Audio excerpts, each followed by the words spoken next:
This happened when I was in college. I lived in Isla Vista, the student community at UCSB, notorious for being a party school. It fully lived up to its reputation, I tell you that. I mean, I like to party, but holy shit, these people were off the wall. As such, there were a lot of people who put themselves in dangerous situations, drinking to excess, not being careful, not locking doors, etc. It had a very isolated and insular vibe, and anyone who was hanging around there who wasn't college-aged immediately looked out of place and strange. One night, after having a few drinks, I came home to my small house, where I lived with 2 other girls, probably around 2:30 in the AM. We were all serious students. I was probably the least serious, actually. And when we partied, it was not your typical UCSB mega rager. More like a small get-together with friends. We would often have a few people spend the night, sleeping on our furniture, or in our beds as the case may be. That night, my roommates had a few people stay over who I didn't know, and I saw when I returned home that one of them was sleeping on the couch. I could tell this from the shadow that I saw there. I didn't turn the light on so I wouldn't wake them up. As I was passing by the couch to enter my bedroom, I noticed that the figure was lying very stiff. He just had this weird energy to him. He was lying down, but it was like he was putting all his energy into lying as still and rigid as possible.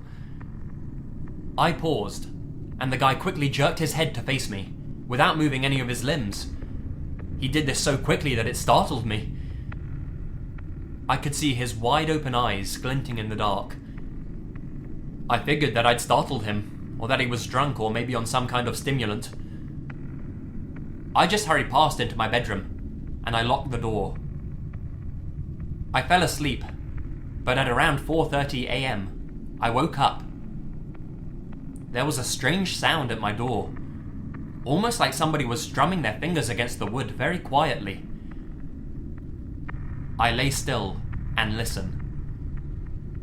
There were more quiet sounds, like someone was scratching the door with their fingers, which got louder and louder, until it was clear that he was using both his hands and scratching as fast as he could. It created an extremely loud and intimidating sound that filled me with fear. I got my cell phone and texted my roommate because I was afraid to make a sound. "Your friend is freaking me out," I typed. "Is he on coke? Can you talk to him? He's banging and scratching on my door." She didn't text me back, probably because she was sleeping. So I texted my other roommate to the same effect, covering all my bases. Keep in mind that the scratching has been going on at this point for a couple of minutes. I have no idea how he could have sustained it. Scratching a wooden door with your fingernails can't feel good. He also grabbed at my door handle and jiggled it super forcefully. Because neither of them answered, I decided to call and really wake them up, though I was scared to make a sound. I know it sounds stupid, but there was something seriously horrifying about being teased like this through the door. I knew that he was trying to terrify me.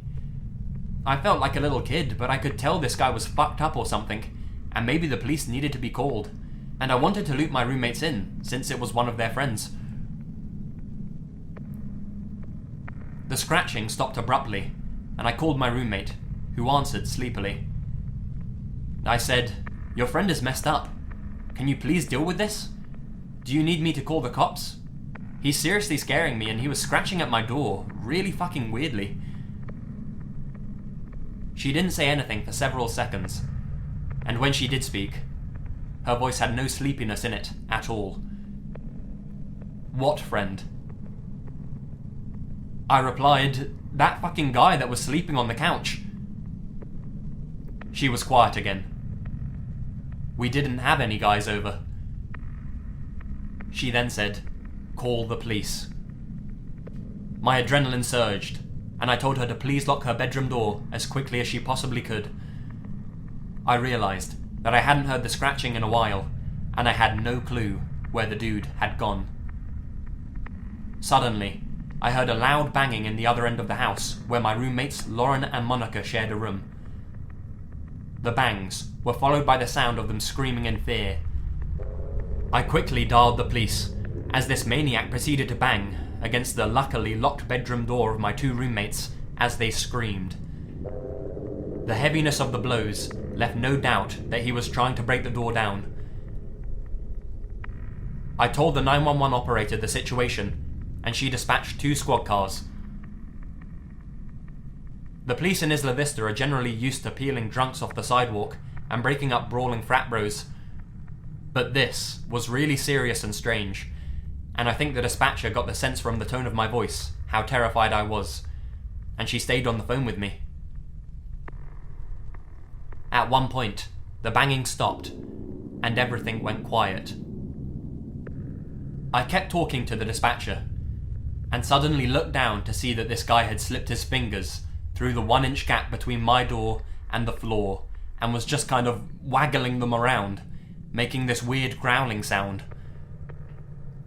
I screamed and backed away, which is probably my biggest regret about this situation, since when I look back at it, it would have been awesome to just stomp the shit out of those fingers and hear the guy howl in pain. When the cops rolled up, I heard running and the sound of our sliding glass door opening and closing, and then he was gone. The cops never caught him. He had broken in through our side door by jimmying the lock somehow.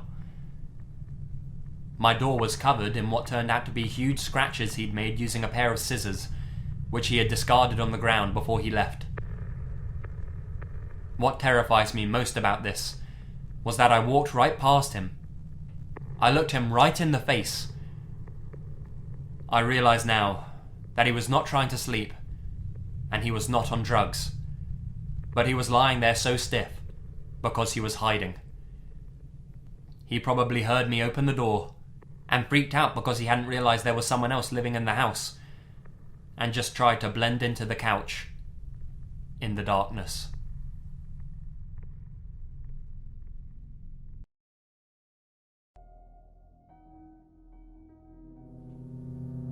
I'm an 18-year-old American male, attending my first semester in college. Sitting in my math class, I noticed a girl that was fairly attractive. I've dated a couple of girls with a similar problem, so the first thing that I noticed was that she had countless scars up and down her wrists, which made me want to be her friend. I introduced myself one day when the professor was late. Before anyone says anything, I have a girlfriend, so I wasn't trying to go after an emotionally fragile, pretty girl. I sat next to her and put my hand out saying, "Hi, I'm Fockmuth." To which she said, "Oh hey, I'm Chrissy." We talked for a few days and ended up exchanging numbers. Literally, the day I gave her my number, I was a bit worried. I counted almost 200 texts in the first day, and by a week, the number was literally in the thousands. At first I was just annoyed because that's a fucking lot of texts. But the longer I waited to respond, the more alarming the texts became. The first one said, "Hey, this is Chrissy from math." The 10th said, "I have the right number, right?" And the 15th said, "Is there a fucking problem?" This was all within the first hour or two of me giving her my number. As an experiment, the third day she was texting me, I didn't respond at all, just to see what her answer would be. She sent me a death threat. On the 4th day, I told her that my girlfriend was very protective and didn't want me talking to other girls. This was a lie, but I didn't know what else to say to her. In school, I sat somewhere else instead of next to her. She continued to send me texts, even going as far as to send me pictures of her wrists with new cuts on them. The flash was always on. I sat down for lunch with my laptop in the library, enjoying the quiet. Whether it was coincidence or her finding me on purpose, she was there too. I didn't know she was there until I heard a scraping sound. I glanced up from my laptop to see her sitting 4 tables away, about 20 feet or so, carving into the table with her key. I pretended not to see her, acting like I was really into my work, when in reality, my heartbeat had quadrupled. I kept a calm demeanour, occasionally glancing up. Her eyes rarely left me, and her hand never stopped scraping with her house key. I could feel that eerie sensation of eyes on me, leaving me uneasy and nervous. After about 30 minutes, she slammed down her key, grabbed her bag and stormed out with her black hair flowing behind her. It's a shame she's crazy, because she honestly is very pretty. I looked around and saw that nobody else had noticed what had happened, as most people had their headphones in and were actually working.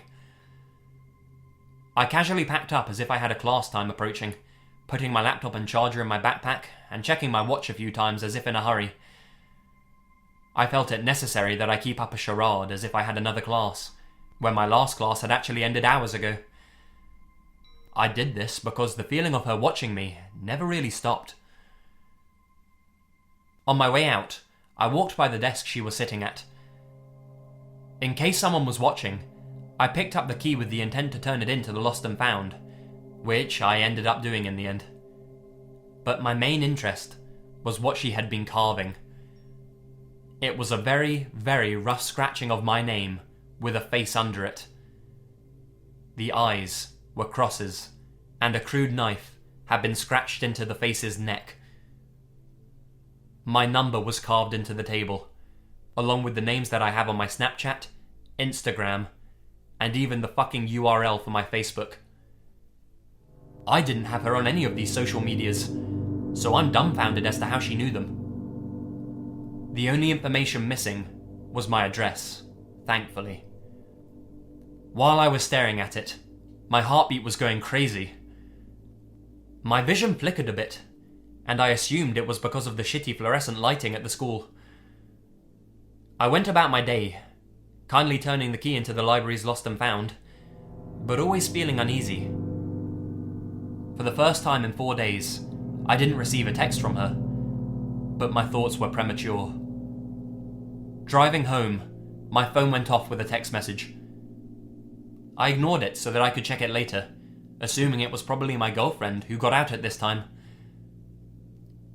When I pulled into my driveway, I got my phone and saw that it was a picture from Chrissy. As it ends up, the flickering in my vision wasn't from the light source of the fluorescent lights. It was the flash on her camera taking a picture of me. She was on the floor above me, watching me look at her etching with the key in my hand. Then, another picture came through of me turning the key in. Finally, another of me pulling away in my car. Sweat broke out while I waited for one of me in my own driveway now. Thankfully, that picture never came. I didn't respond to the 3 that she sent, and I never got another text from her. I went back to class to find her talking to another boy, acting just as happy and normal as she was when she and I first met. Just another pretty girl, I guess.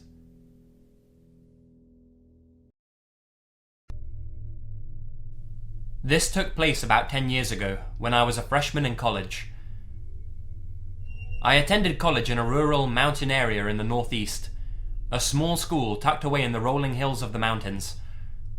The type of place where the beauty and casual grace of nature is juxtaposed by the ugliness of humanity.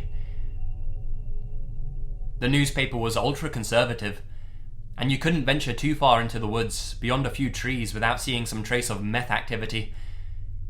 You know the type of place I mean. Anyway, one of my new friends from college somehow discovered an abandoned train trestle deep in the woods about 5 miles from campus. Basically in no man's land. I don't remember exactly how he found this place, because it was very much off the beaten path. The trestle crossed over a river which placidly flowed about 40 feet below. It was actually quite beautiful, and we began going there 3 times a week, just chilling on the trestle, watching the water below and the open sky above. We'd drink 40s there, smoke a bowl there, bring girls there. At some point we began jumping off the trestle into the water below, and then climbing back up. It was just a very collegey thing to do. Basically, it was our chill spot. So, one day, just needing to get away from the dorms and away from it all, I decided to go by myself to the trestle for a swim.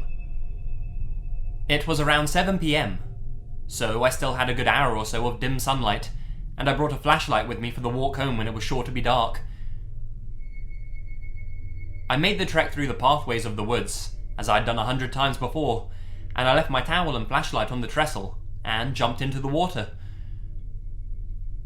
I'd say that the water was around 10 to 15 feet deep. It flowed almost imperceptibly.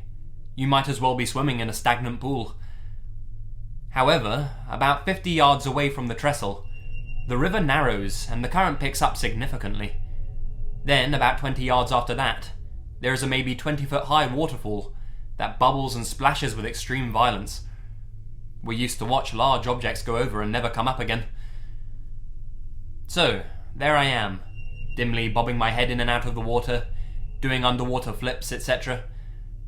But then, when I pop my head out of the water, I happen to glance to the side of the river, and I see a man walking towards the water. The water itself is kind of impeding my view, so I don't see him fluidly walking towards the water. I more see him in different stages of being closer to the water, like flipping through a flip book. He's about 15 feet away, then 10 feet, then 5 feet. I can barely give you a description. Maybe around 6 feet tall, pale, skinny, black hair pulled back in a ponytail. What I do remember most about his appearance was the extremely empty look on his face and in his eyes. Like he was doing something mundane, like taking out the trash or raking leaves. So I'm there, treading the water, not really knowing what to think. But I see he's no longer beside the river. Instead, he's jumped into it, and is swimming pin straight directly at me, really, really fast. I tried to swim the opposite way, but within a minute, I feel him grab my ankle and tug. I tried to scream, but water filled my mouth. While I'm underwater, he lets go and goes up for air, then grabs back onto me and pulls me again. It seems like he's done this before, and I never once see him after he's jumped in the water. He's gradually pulling me to where the current picks up before the waterfall. I start to realise this, and just fucking flip out, kicking, screaming, cursing, but to no effect. Finally, I feel the current start to take me, and as I twist away towards the waterfall, I look back and see this fucking guy just casually swimming back to where he jumped in the water, not even looking at me. This is by far the scariest moment of my life as I approach the waterfall. Long story short, I go over, and I'm underwater for a long, long time. Over a minute for sure. The water above me is unrelentingly pushing me under. The only reason I survived this was that there was a large log that had gone over the edge, and I was able to grab it and leverage it against the bottom to push me away from the crushing water. I survive, obviously, but then I had to trek the miles back to my dorm, in the dark without my flashlight, every step of the way thinking he would come back to finish the job. The next year, a football player drowned going over that fall. The news said it was because of an extreme current due to the recent rainfall, but I've always wondered about that.